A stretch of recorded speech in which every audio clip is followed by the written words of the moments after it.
On October 19, 1970, Robert Bennett and his fiancée were heading home from a football game when they decided to spend the night at Robert's uncle's. It was pretty late, and his uncle lived not too far away from the stadium in Fairfax County, Virginia. When they got close to the house, the couple took a detour to a nearby field on Guinea Road, not too far from his uncle's house, but far enough from prying eyes. At least, that's what he thought. As Rob got busy in the car, midnight turned to morning, and a dark night soon turned darker. Rob was the first to notice something moving outside the rear window. Suddenly, a white-clad figure appeared out of nowhere and smashed the front passenger window. Horrified, Rob quickly turned the car around as the engine was still running, and while they made away from the field, the couple could hear the man screaming, "You're on private property, and I have your tag number." It was only when they had escaped that Rob and his fiancée noticed a hatchet on the car floor. They immediately headed to the police station, where the cops examined the hatchet, and Rob identified the white-clad figure as a man wearing a white suit with long bunny ears. 10 days later, the Fairfax County Police would receive a similar and equally jarring report. This time, it was from Paul Phillips, a construction security guard. He had been patrolling a construction area along Guinea Road at night when he noticed a man wearing the white bunny costume. The bunny man didn't approach Paul, but stood menacingly on the porch of an unoccupied building. As Paul approached him, the bunny man began chopping a signpost with an axe. When Paul drew closer, the bunny man yelled, "All you people trespass around here." Paul's curiosity only grew, and he inched even closer. The bunny man then said, "If you don't get out of here, I'm going to bust you on the head." At this, Paul walked back to his car to fetch his handgun. When he returned, the bunny man had vanished. Fairfax County Police have no records of Robert Bennett or the October 19th event, but there are records of Paul Phillips' encounter with the bunny man. After the incident, cops went to investigate where Paul had seen the bunny man, but there were no signs of it. A few days after their initial investigation, a worker from that same area where Paul had seen the bunny man claimed that they had received a call from someone identifying himself as the Axeman. The Axeman said, "Mr. Blank, you have been messing up my property by dumping tree stumps, limbs, and brush, and other things on the property." He ended by saying, "You can make everything right by meeting me tonight and talking about the situation." The cops had a stakeout, but no one turned up. After that event, Fairfax County Police got another 50 calls about a bunny man, but he was never caught, and the police have since abandoned the case due to a lack of evidence. However, most stories and sightings of Bunny Man all come from a similar location in Fairfax County, Colchester Overpass. Now commonly known as Bunny Man Bridge, Colchester Overpass is a southern railway overpass built in 1906. Since stories of Bunny Man emerged, the overpass has become a popular destination for ghost hunters, Halloween party groups, and lovers of the paranormal. But what happened to the real Bunny Man? Was there even one to begin with? In the 70s, several newspapers, including the Washington Post, reported stories about the Bunny Man in Fairfax, but none have ever confirmed his identity. The Bunny Man may be just an urban legend, told to keep children away from the eerie-looking Colchester Pass, or it could all be true, and a Bunny Man exists somewhere in Fairfax, patiently waiting to try his hatchet on trespassers.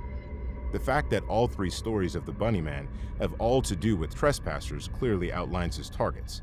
It would make sense, too. Until World War II, Fairfax County was a rural farming area. The growth of federal jobs in the region led to significant residential development in Arlington and Fairfax counties. In the 1950s, tract housing began appearing in Springfield, McLean, Annandale, and Fairfax. By the 1960s, larger projects like Reston and Burke Center emerged. Despite Fairfax County starting to address land use planning in the 1950s, the first countrywide comprehensive land use plan was only adopted in 1975. Many residents in the 1960s and 70s were upset to see their rural surroundings replaced by roads, subdivisions, and shopping centers. Watching their community change so rapidly led to strange behaviors in some people.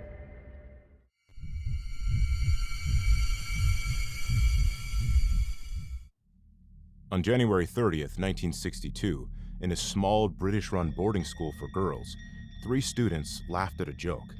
It must have been a good joke or something, but no one knew because the 3 girls didn't stop laughing. 30 minutes passed, and all 3 girls were still laughing uncontrollably. Soon, the laughter spread, and suddenly 20 girls were laughing. Teachers rushed to the class to find out what was happening, but their attempts to stop their laughter were futile. The teachers tried to stop the laughter, but before they knew it, more than half of the school had started laughing uncontrollably.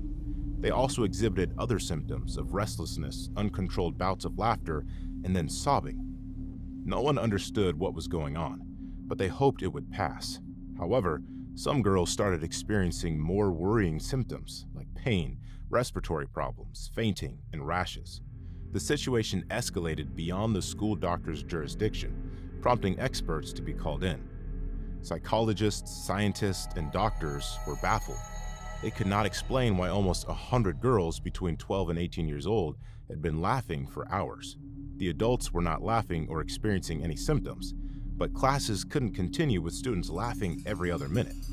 Lab tests were done, but all came back normal. Hours turned to days, and after about 48 days of multiple students experiencing uncontrollable laughter, the school was forced to close down. However, they made one costly mistake. As the girls spread across the country to their respective villages, they carried the laughing sickness with them. Soon, other people were infected. It spread like air through communities, schools, and towns, and within 18 months, hundreds of people were affected. While all forms of people, including adults, got the laughing sickness, the victims were usually the same: young girls. The laughing sickness spread from Kashasha to Nshamba, then to Kanyangarika village. Then it spread to more schools, and 14 were forced to close. 18 months passed before the laughter died off, but over 1,000 people had been affected. The laughing epidemic happened in Tanganyika, now Tanzania, in 1962. Experts believed that it was a case of mass hysteria, also known as mass psychogenic illness. This condition occurs when a group of people exhibit similar physical symptoms without a physical cause, often triggered by psychological stress. Symptoms start suddenly and could spread quickly through a population, especially in close-knit groups or communities. The symptoms are contagious in a psychological sense, meaning they spread through observation and suggestion rather than through any physical means. Symptoms include headaches, dizziness, fainting, nausea, abdominal pain, and in the case of the Tanganyika laughter epidemic, uncontrollable laughter. The powerful collective trauma at the Tanzanian boarding school might have happened because the students felt trapped in a strict environment, run by foreigners, and were away from their families. However, this alone didn't explain why hundreds of other people outside the school also experienced the same symptoms. The most likely explanation for hundreds of people in rural Tanzania experiencing mass hysteria was related to the events in the country just before it happened. In late 1961, Tanzania, then called Tanganyika, gained independence after being a British colony for 40 years. This major change caused a lot of cultural chaos. Suddenly, Tanzania was a socialist state with a new government eager to make changes. Local clans were broken up, and land ownership changed. People faced intense pressure to adopt Christianity and modern government systems instead of their traditional beliefs and social structures. Some were even offered money to choose one church over another. Life in Tanzania changed dramatically and quickly, creating a lot of stress for everyone. Humans often look to each other to understand how to behave. The first girls who couldn't stop laughing, crying, screaming, and fainting might have been overwhelmed by the pressures of boarding school or the new social order. Their schoolmates saw their behavior and thought, "I feel like that too." Over the next 18 months, people across the country expressed their fear, anxiety, stress, grief, and confusion through uncontrollable laughter.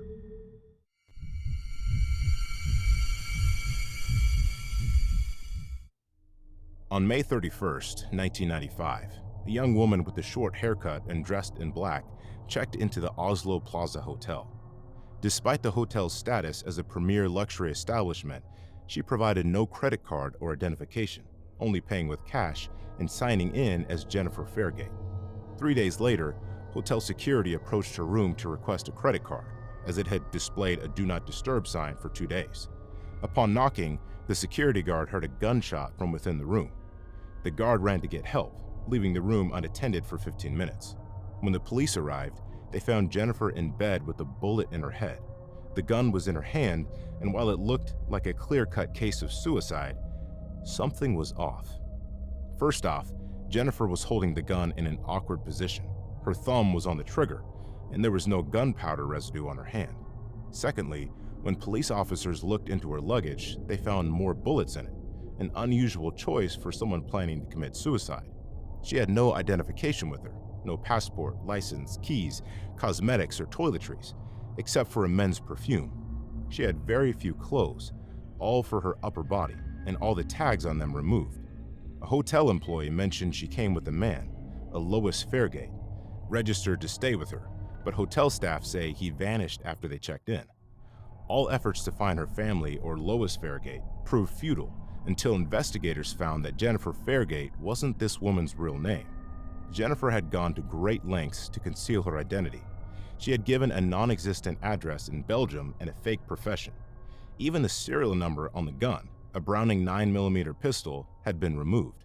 There were few recorded entrances to the room using her keycard, and none just before her death. There was no way to determine her identity or purpose, except for one obscure clue: a Citizen Aqualand watch on her left wrist. While correlation doesn't always imply causation, the Citizen Aqualand is not a watch one wears casually, and its presence contrasts sharply with the semi-fashionable outfits found in Jennifer's luggage. During covert operations, a durable watch is essential, and the Aqualand with its dual analog-digital features would have been just right. If the watch didn't give it away, every spy movie tells us that hotels are the go-to location for all things espionage, but of course, anyone could easily check into a hotel, right?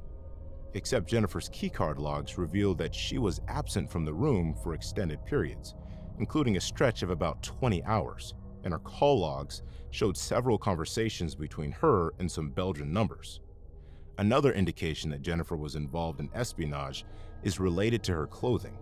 A search of the room uncovered few personal items, but there were several changes of clothes for her upper body, such as sweaters and trench coats, which could facilitate profile changes during operations. While removing tags from clothes is uncommon, intelligence operatives are trained to eliminate all pocket litter or any identifiable items when using an alias. Interestingly, Jennifer isn't the only individual who died under mysterious circumstances in Norway with ties to Belgium. The Combo Man, discovered in 1987 near train tracks in South Norway, was also found without identification and with the tags removed from his clothes. Just like Jennifer, DNA testing linked him to Belgium. Additionally, the Isdal woman, who was discovered partially burned with poison in her stomach in a remote area of Norway known as Ice Valley, was also linked to Belgium. Her belongings included encrypted notes and disguises, and the tags had been removed from her clothes. It was speculated that she might have been a spy, and the similarities between her case and Jennifer's are striking. Investigators have noted the awkward grip of the pistol, a hammer, and the absence of blood splatter on Jennifer's hand as possible signs of another shooter. There was also a second bullet hole through a pillow and into the mattress, which could have been a test shot from Jennifer or a warning shot to scare the hotel attendant at the door. Was Jennifer a loose end? Many intelligence services, particularly the Russian KGB and FSB and Israeli Mossad, have a history of conducting assassinations designed to look like suicides, and both have a history in Norway. The Oslo Plaza Hotel, where Jennifer checked into, was reportedly a site for secret negotiations between Israel and the Palestinian authorities for the Oslo II Accord, signed a few months later after Fairgate's death.